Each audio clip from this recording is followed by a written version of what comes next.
मध्य प्रदेश के मुख्यमंत्री मोहन यादव ने मार्च महीने में घोषणा की थी कि प्रदेश में हर गाय के लिए 40 रुपए का अनुदान दिया जाएगा। ये राशि उस समय मात्र 20 रुपए हुआ करती थी। इसके साथ ही उन्होंने ये ऐलान भी किया था कि गौशालाओं की हालत को सुधारा जाएगा।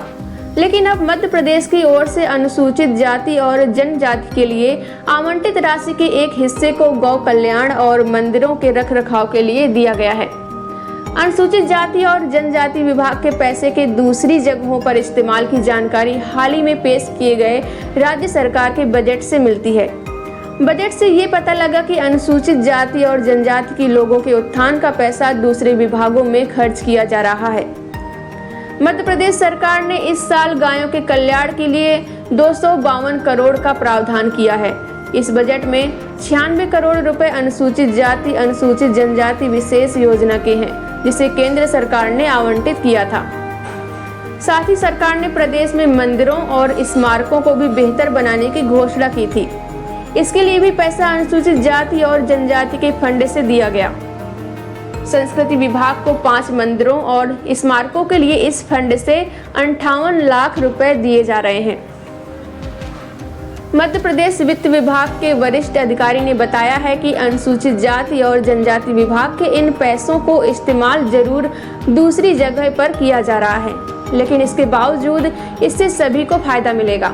उन्होंने नाम जाहिर नहीं करने की शर्त पर कहा, गौ कल्याण सभी के हित में है और इससे सभी को फायदा पहुंचता है, इसलिए ये कहना गलत होगा कि इन पैसों का दुरुपयोग किया जा रहा है। वही मंदिरों में सभी तबके के लोग आते हैं। जब मंदिरों में व्यवस्था बेहतर होगी तो उसका फायदा हर को होगा। वहीं मध्य प्रदेश के अनुसूचित जाति विभाग के मंत्री नागर सिंह चौहान से जब बात की गई तो उन्होंने कहा कि उनकी जानकारी में ऐसी कोई बात सामने नहीं आई है। उन्होंने बताया, अगर मेरी जानकारी में ये बात आती है तो आपसे इस बारे में बात करेंगे, लेकिन अभी तक ये बात सामने नहीं आई है, इसलिए इस पर बात नहीं करूँगा। जानिए वे कौन से मंदिर और स्मारक हैं। जिन मंदिरों में काम किया जाना है उसमें देवी लोक, सलकनपुर, संत श्री रविदास महालोक, सागर, राम राजा महालोक, ओरछा, रामचंद्र वनवासी महालोक, चित्रकूट और अटल बिहारी वाजपेयी स्मारक शामिल हैं। संत रविदास का भव्य मंदिर सागर में लगभग 100 करोड़ रुपए की लागत से बन रहा है। इसकी आधारशिला प्रधानमंत्री नरेंद्र मोदी ने पिछले साल चुनाव में कुछ महीने पहले अगस्त में रखी थी। केंद्र सरकार एससी और एसटी वर्ग के लिए विशेष उपयोजनाओं में धन का प्रावधान करती है। इसे एससी विशेष उपयोजना व एसटी विशेष उपयोजना कहा जाता है। एससी विशेष उपयोजना की शुरुआत 1979-80 में शुरू हुई थी, जबकि एसटी विशेष उपयोजना की शुरुआत 1974 में की गई थी। इसका मकसद कमजोर वर्गों के आर्थिक और शैक्षिक सशक्तिकरण के लिए विशेष प्रावधान करना था। इस राशि का इस्तेमाल केवल एससी और एसटी कल्याण के लिए किया जाना था, लेकिन प्रदेश सरकारों ने इसमें बदलाव करके अलग मदों में इसका इस्तेमाल शुरू कर दिया है। इस साल कर्नाटक की कांग्रेस सरकार ने एससी एसटी फंड के इस्तेमाल को बदलने का प्रस्ताव रखा है। विधानसभा को दी गई जानकारी के मुताबिक कर्नाटक सरकार 14,200 करोड़ रुपए से ज्यादा की राशि इस फंड से लेकर इसी वित्तीय वर्ष में गारंटीड योजनाओं पर खर्च कर रही है। राज्य सरकार के सामाजिक कल्याण मंत्री HC महादेवप्पा ने इस मामले में सदन में सरकार का बचाव करते हुए कहा कि राज्य सरकार इन पैसों का इस्तेमाल लोगों की मदद के लिए करना चाहती है। वैसे राष्ट्रीय अनुसूचित जाति आयोग ने इस मामले में 10 जुलाई को कर्नाटक सरकार को नोटिस भेजा था। दिलचस्प ये है कि मध्य प्रदेश में जिस बीजेपी की सरकार भी एससी एसटी फंड को डाइवर्ट कर रही है, वहीं बीजेपी कर्नाटक में कांग्रेस सरकार के फैसले का विरोध कर रही है। पहले भी दुरुपयोग हो चुका है इस वर्ग का पैसा।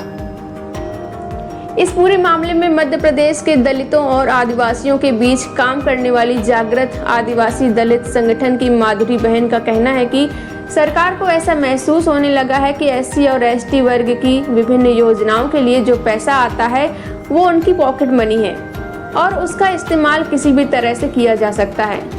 माधुरी बहन का कहना है कि इस तरह से एससी एसटी वर्ग के पैसों का इस्तेमाल करना पूरी तरह से अनुचित है। वहीं विपक्षी कांग्रेस पार्टी इस मामले में सत्ता पक्ष पर हमलावर हो रही है। पार्टी के प्रदेश प्रवक्ता अवनीश बुंदेला ने आरोप लगाया है कि भाजपा सरकार की कथनी और करनी में भारी अंतर है। उन्होंने कहा, गौ माता को लेकर बड़े बड़े दावे करते रहे हैं, लेकिन हम आज भी देखते हैं कि उनकी हालत क्या है। निश्चित तौर पर गौ माता के लिए प्रावधान किया जाना चाहिए, लेकिन वो पैसा दलितों और आदिवासियों के फंड से नहीं आना चाहिए, बल्कि उसके लिए अलग से प्रावधान होना चाहिए। बुंदेला ने कहा कि दलितों और आदिवासियों की जो स्थिति है प्रदेश में, वह किसी से छुपी हुई नहीं है। आइए जानते हैं क्या कहते हैं दलितों से जुड़े आंकड़े। अगर हम नेशनल क्राइम रिकॉर्ड ब्यूरो के आंकड़ों को देखें तो प्रदेश में दलितों और आदिवासियों पर अत्याचार के मामलों में लगातार बढ़ोतरी हुई है। साल 2021 में प्रदेश में SC/ST एक्ट के तहत 2627 मामले दर्ज हुए थे। वहीं दलितों पर अत्याचार के 7214 मामले दर्ज किए गए।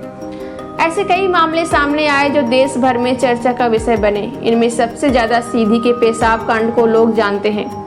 एक वीडियो वायरल हुआ था जिसमें भाजपा कार्यकर्ता प्रवेश शुक्ला एक आदिवासी व्यक्ति पर पेशाब कर रहा था। दलितों पर अत्याचार के दूसरे मामले भी सामने आए जब मध्य प्रदेश में दलित और आदिवासियों के साथ अत्याचार किया गया। दलितों और आदिवासियों के लिए काम करने वाले लोगों का मानना है कि इस तरह यदि इनके फंड को दूसरी मदों में इस्तेमाल किया जाएगा तो उनकी स्थिति और भी ज्यादा बदतर हो जाएगी।